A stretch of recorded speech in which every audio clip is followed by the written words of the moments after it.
Assalamualaikum warahmatullahi wabarakatuh. Innal hamdalillah nahmaduhu wa nasta'inuhu wa nastaghfiruh wa na'udzu billahi min shururi anfusina wa min sayyiati a'malina. من يهده الله فلا مضل له ومن يضلل فلا هادي له. أشهد أن لا إله إلا الله وحده لا شريك له وأشهد أن محمدا عبده ورسوله لا نبي بعده. اللهم صل وسلم وبارك على محمد وعلى آله وصحبه وسلم أجمعين. يا أيها الذين آمنوا اتقوا الله حق تقاته ولا تموتن إلا وأنتم مسلمون.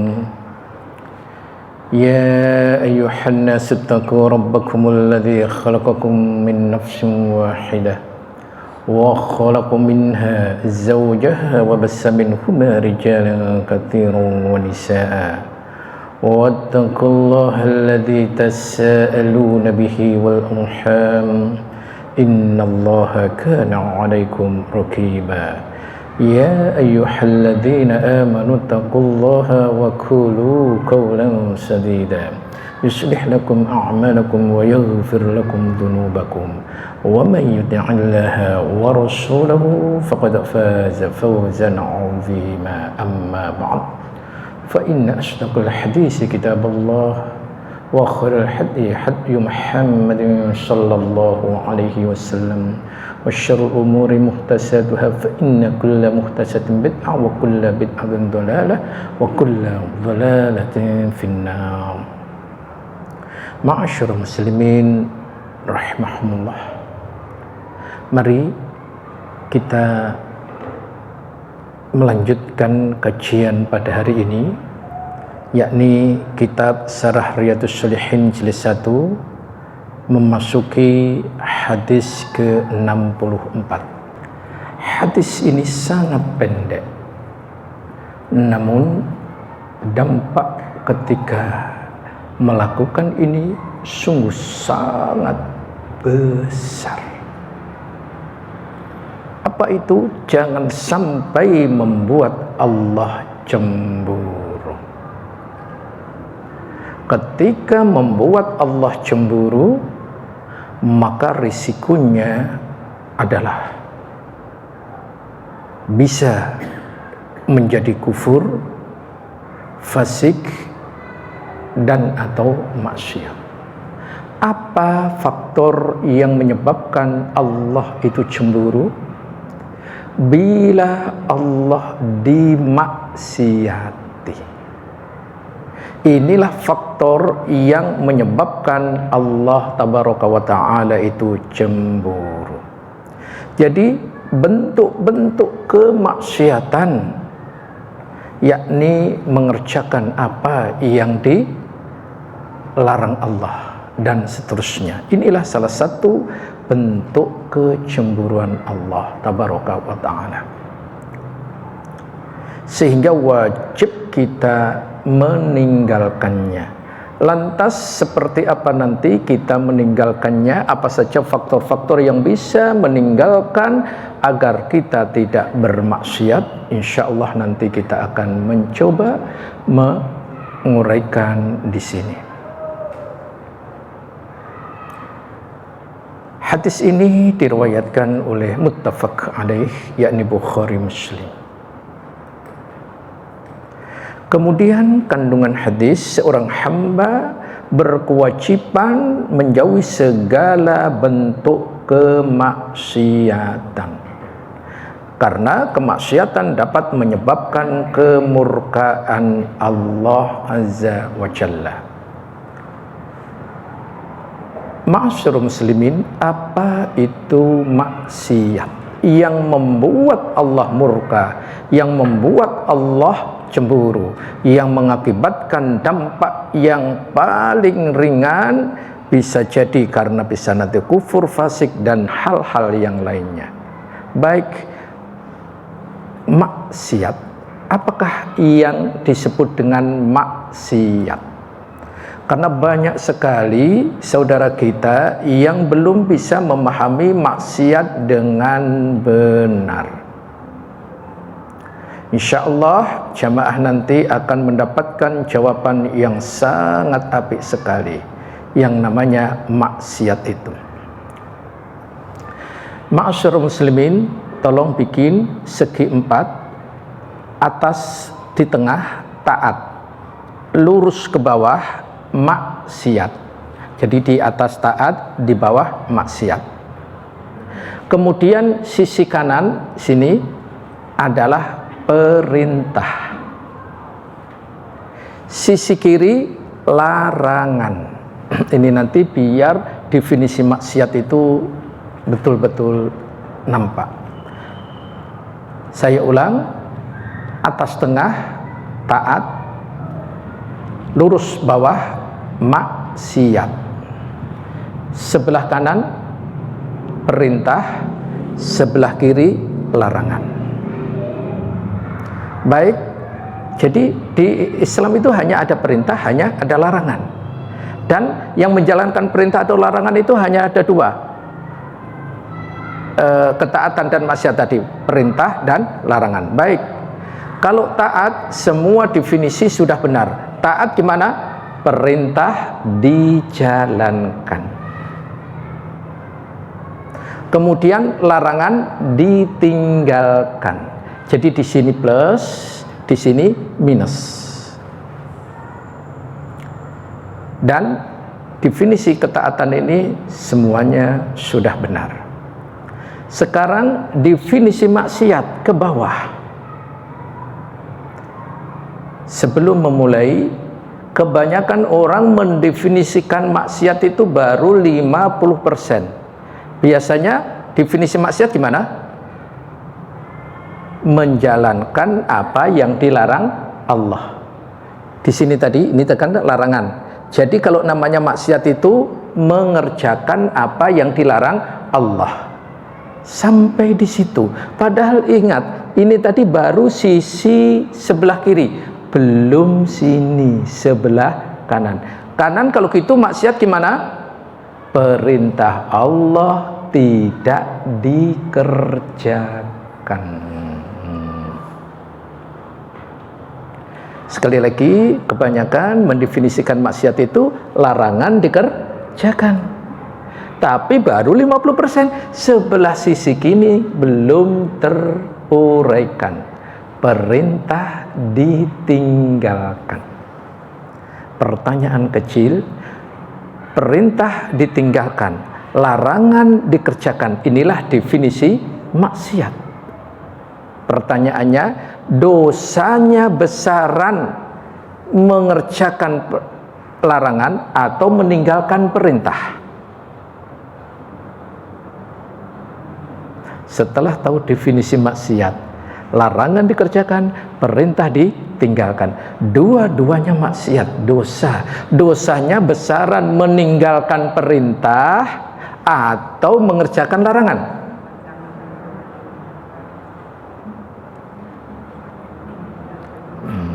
Insya Allah nanti jamaah kalau sudah tahu ini tidak akan melakukannya. Baik, mari kita lihat ayat demi ayat. Bisa nanti kita bandingkan. Sini tadi apa? Perintah. Di sini tadi apa? Larangan. Perintah yang tidak dikerjakan, contohnya Quran Surat 2 ayat 34. Coba di bawah perintah tadi, dalilnya Quran Surat 2 ayat 34. Tokohnya siapa? Iblis. Perintah untuk sujud kepada Adam tidak dikerjakan. Dampaknya di ayat itu termasuk kafir. Ya, ingat, Berikutnya di sebelah sini larangan. Definisi maksiat tadi, larangan dikerjakan. Silahkan Quran surat 2 ayat 35. Perhatikan di ayat itu agar kita memahami dengan benar. Apa itu? Lihat di ayat 35-nya. Siapa tokohnya? Adam. Kalau tadi sini tokohnya siapa? Iblis. Ini tokohnya Adam. Adam disuruh menempati atau tinggal di surga. Tapi Allah memberi larangan. Larangan dikerjakan enggak sama Nabi Adam? Dikerjakan, maka ia terkena maksiat. Dampaknya apa? Zolim. Di sini tadi dampaknya apa? Kafir. Di sini dampaknya zolim. Zolim dengan kafir besaran mana? Kafir. Jadi siapa yang meninggalkan perintah Allah dengan sengaja tanpa udzur syar'i, maka dampaknya bisa diancam kekafiran. Contohnya adalah iblis. Iblis sampai hari kiamat gak diampuni. Nah, sedangkan Nabi Adam diampuni tidak? Diampuni. Itu. Jadi kalau begitu, kemaksiatan yang sangat besar adalah perintah tidak dikerjakan. Inilah yang membuat Allah tabaraka wa ta'ala marah, murka. Kemudian yang tidak kalah pentingnya adalah hal-hal yang menyebabkan Allah marah adalah kemaksiatan. Tadi sudah tahu definisi maksiat, ya. Perintah tidak dikerjakan, larangan dikerjakan. Ini maksiat. Baik, berikutnya kiat agar bisa selamat dari maksiat. Nah, ini kiat-kiatnya agar bisa selamat dari maksiat. Apa itu? Silahkan Bu Dokter bisa di-share untuk yang kedua dulu. Kiat-kiat selamat dari maksiat. Tolong di-add dulu biar bisa saya share. Ya, nomor saya ada. Nanti biar Bapak yang belakang kan sudah punya nomor saya. Tolong di-add dulu. Namanya lupa, maklum, Ustadz juga manusia. Nanti biar tahu ada anunya. Baik, kiat-kiat selamat dari maksiat, agar kita bisa selamat dari maksiat. Yang pertama adalah menuntut ilmu agama. Wabil khusus adalah tentang ketauhidan. Silahkan Quran surat Fatir ayat ke-28. Di ayat itu Allah menyampaikan, Innama yakhsyallaha min ibadihil ulama. Sesungguhnya yang takut kepada Allah di antara hamba-hambanya hanyalah ulama, orang yang berilmu. Itu. Di sini ada beberapa penjelasan. Saya akan bawakan di antaranya Al-Hafiz Ibnu Rajab Al-Hambali rahimahumullah.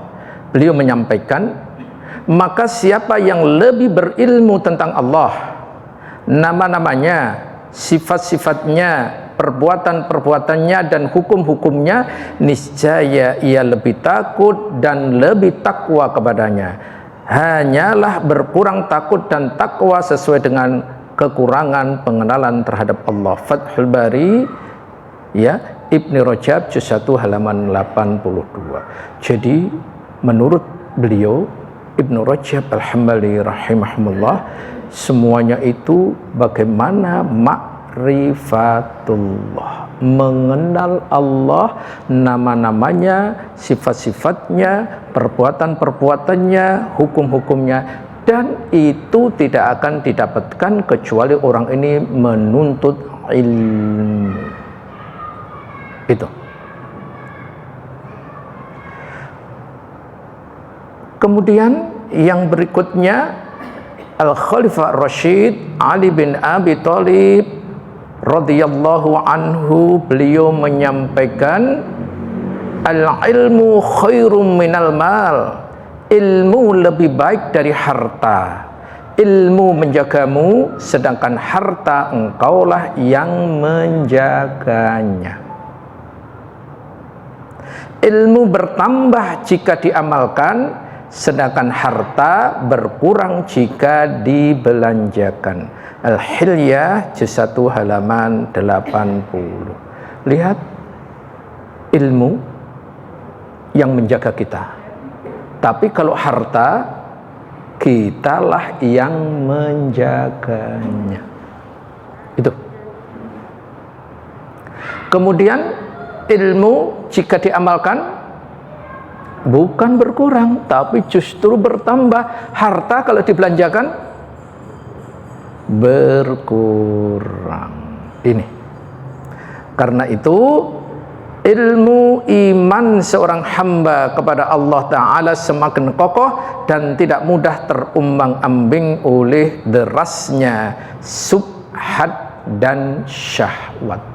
Apalagi era sekarang ini yang namanya subhat di mana-mana. Yang namanya syahwat berkeliaran sepanjang 24 jam. Meskipun kita di kamar pun namanya syahwat gimana? Media-media yang ada ini. Kalau dulu untuk mencari kesenangan itu harus keluar dulu. Tapi sekarang gimana?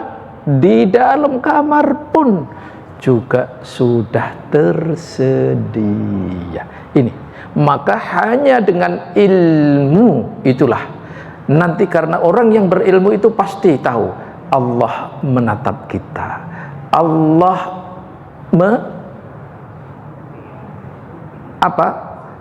punya CCTV untuk mengambil terus seluruhnya. Kemudian dengan ilmu pula seorang hamba memahami kiat-kiat yang dapat membantunya untuk menghindari maksiat. Dengan ilmu pula manusia bisa menghindari kiat-kiat dalam rangka jauh dari maksiat. Dan dengan ilmu pula seorang hamba mengetahui dahsyatnya siksa Allah tabaraka wa ta'ala. Contoh, Nabi Adam tadi maksiatnya sekali atau 2 kali? Sekali. Apa itu? Hanya memakan buah larangan yang iblis memberikan nama buah khul. Bayangkan, sekali. Ini hanya orang-orang yang berilmu yang bisa memahami ini, yang mau mengajarkan atau mau memahami. Sekali melakukan kesalahan, dampak yang diterima luar biasa. 1, hilang baju kebesarannya. Hilang baju kebesarannya. 2, dikeluarkan dari surga yang kenikmatannya nggak bisa dibayangkan. 3, diturunkan di dunia untuk menanggung dosa-dosa dari kesalahannya itu. 4, anak keturunannya menjadi musuh satu dengan yang lainnya. Yang 5, yang menanggung akibat pelanggaran ini tadi, apakah Nabi Adam dengan Hawa saja? Tidak, seluruh keturunannya. Inilah dampak maksiat, padahal hanya sekali. Ini. begitu dahsyatnya yang namanya maksiat, dampak yang diperolehnya. Masya Allah, ini hanya orang-orang yang berilmu yang mampu membuat, mampu menjadikan maksiat itu dijauhi sejauh-jauhnya. Kemudian Ibnu Hajar Al-Asqalani Asy-Syafi'i rahimahullah berkata di bawah sekali, hadis ini mencakup 3 masalah. Pertama, keutamaan mendalam ilmu agama. Mencari ilmu ada 2, ilmu akhirat atau agama dan ilmu dunia. Kalau orang mempelajari ilmu dunia, semakin tinggi ilmunya, semakin apa? Iya, sombong. Karena orang mempelajari ilmu dunia itu semakin tinggi. Kalau yang umum-umum semua bisa melajari. Semakin tinggi, semakin spesialis apa? Hanya orang-orang tertentu, maka dia sombong. Ini kalau kita mempelajari ilmu dunia. Tapi ketika kita mempelajari ilmu agama atau ilmu akhirat, awalnya ya kita merasa paling hebat ilmunya. Begitu mempelajari ilmu agama semakin tinggi, bukan semakin merasa pintar, tapi nambah semakin banyak sekali kita belum tahu. Sehingga orang yang mempelajari ilmu agama atau akhirat, semakin tinggi ilmunya, semakin tawadhu. Masya Allah.